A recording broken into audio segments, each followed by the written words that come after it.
Welcome to this watch review for my Sugess Panda ST1901 chronograph. I'll be reviewing all my watches in a more structured and sensible way than I have previously.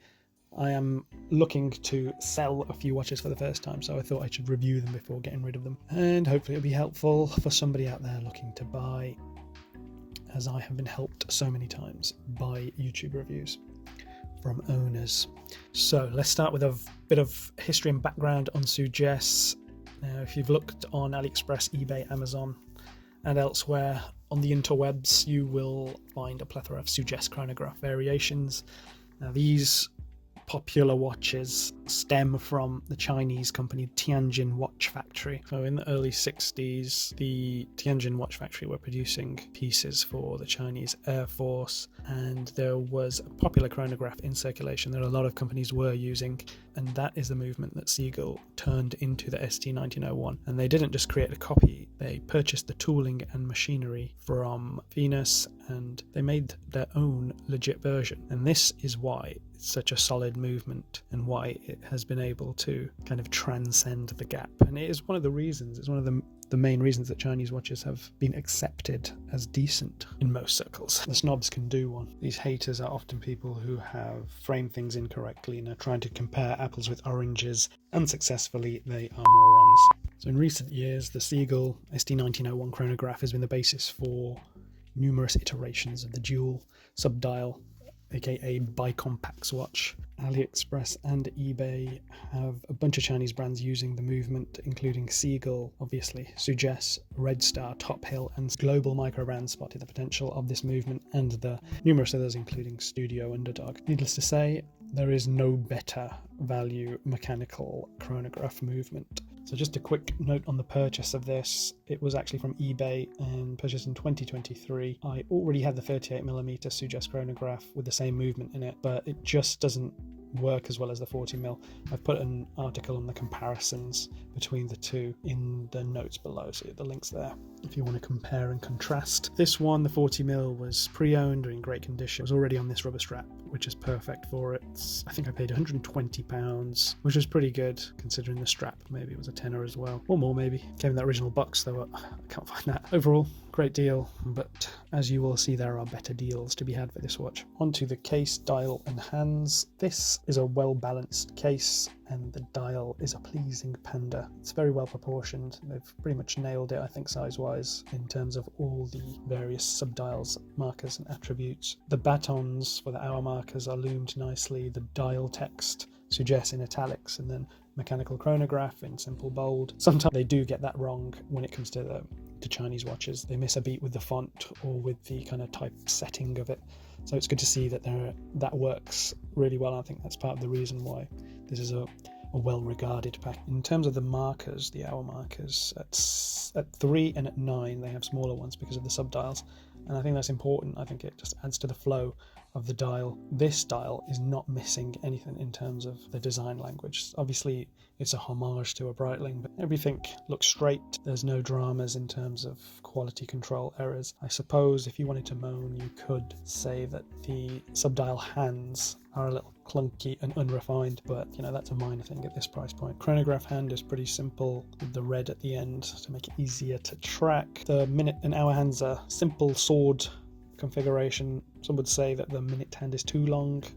Yes, it's just down to personal taste, but I think I've got no issues with that. The 40mm case allows for the dial to be the right size. When you look at the track and the subdials, you need a good amount of space to get the right balance for the dial, and the 38mm doesn't do this. It doesn't work on that, but it works right here, and the balance is correct. The case, polished steel all round. The transition from the bezel to the main case is smooth. It's a good package overall. There is a nice grip on the crown and it feels solid. I always like a signed crown, but sometimes it is missing at this price point. This time, however, it is not with a star motif on it. The pushers, simple, they do the job, nothing exciting. Now this point crosses over to the next section, which is strap, function and fit. It is these lugs. They are the most annoying thing about this watch. This is a 40mm case. Yet the lug to lug is 50mm, and it's just unnecessary. I guess it allows for loads of different types of straps to be used easily, but it just will make this watch unwearable for some people, especially without a strap like this one. With a thick strap towards the case, the thicker it is, within reason, the easier, the more seamless a transition onto the wrist visually, so it kind of allows for that long lug width. On that note, this watch is a strap monster. You could put any strap onto this and it would probably look half decent. A similar thing applies for the case height. It is quite chunky at 13.5mm, but it doesn't feel too big with the strap, and it has good presence. I like a nice bit of heft, and even with those chunky lugs, those vampire teeth lugs, it does work pretty well. The watch sits nicely on the wrist because the lugs do curve downwards. It does fit nice. When it comes to issues other than the lugs, I'd say if I wanted to be picky, it would be that the chronograph pushers are a bit spongy and lifeless. They haven't got that tactile feel of some more expensive chronographs, but that's me being picky. At this price, you can't, if it works, you can't grumble about it, I suppose. Off the shelf then, this has very few issues, and those that do present themselves can be worked around. You just can't moan. It's a fantastic package. Okay, on to movement and accuracy. This is the main event. You know, when you turn it over, you get a show and a half, and it's a massive part of the charm of this watch, the package. As we spoke about earlier, that movement from Seagull is the star of the show. I guess taking the price into account, it's one of the most satisfying display case backs on the planet, or in the universe, I'll go as far as saying. So for fans of horology and even for a first mechanical watch, it's a no-brainer at this price. You get to see the movement in action, you might get a swan neck regulator to ogle at, and you get to identify parts when, you know, if you are interested in the actual functioning of a watch, then you get to have a look and see how everything works. It's really a fantastic addition to any collection. Fun, and it's exactly what a watch fan, budding or existing, wants to see. In terms of accuracy, reliability, I have not had any issues, though I haven't used a time grapher to check it, so I can only say that it is reliable and accurate. Generally these days there are, I would say, thousands upon thousands of happy customers, so there aren't any other watches at this price point that can match this display case back. And then I realised that there is one, the Lobini Hangzhou 5000, the micro rotor. You should just buy both, but it's such a bonus to have the case back showing the movement on this watch. Not only is it the best value mechanical chronograph you can buy, it's reliable and it's great looking. So I think that about sums it up. But there are other options out there. When we're looking, obviously, value for money, I've just mentioned that it's almost unbeatable considering the deal that I've just found, and it has been around that mark. It's always been under £100 on AliExpress, but currently it's £65 on the Sugess, one of the Sugess stores on AliExpress, which is just insane value for money.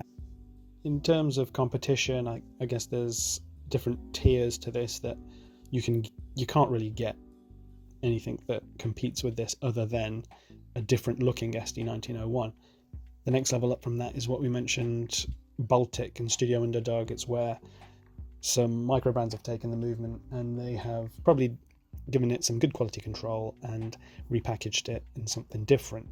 This is obviously a nice way to get hold of the movement and enjoy it in a more, I guess, reliable and secure package, I guess. And the step up from that is if you want a bicompact style Panda chronograph, then you can look at the Hamilton Intra-matic, the Breitling Premier. So if you want to spend $1,000 on a very similar watch, you can do that, but I would suggest you buy the Sugess and then spend that money on something else.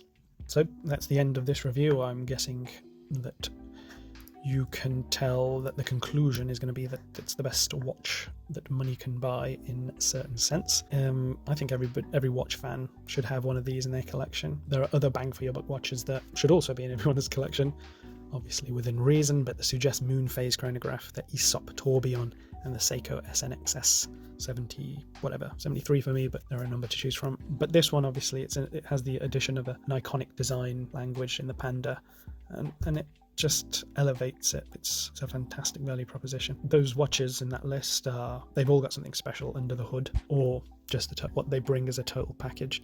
They all punch above their weight. They're all reliable and attractive, like my mum says that I am. And you can really strike up a conversation about the watch industry, watches in general, history, and that's what we want as watch fans. We want an excuse to talk to people about our watches often, or convert people into watch fans. And this kind of watch at this price point is the perfect watch to get people converted. So, you know, buying somebody this watch as a gift, as long as they're aware of what it is and why it's so good, everybody should be very pleased to receive one of these. You know, I'll stop gushing.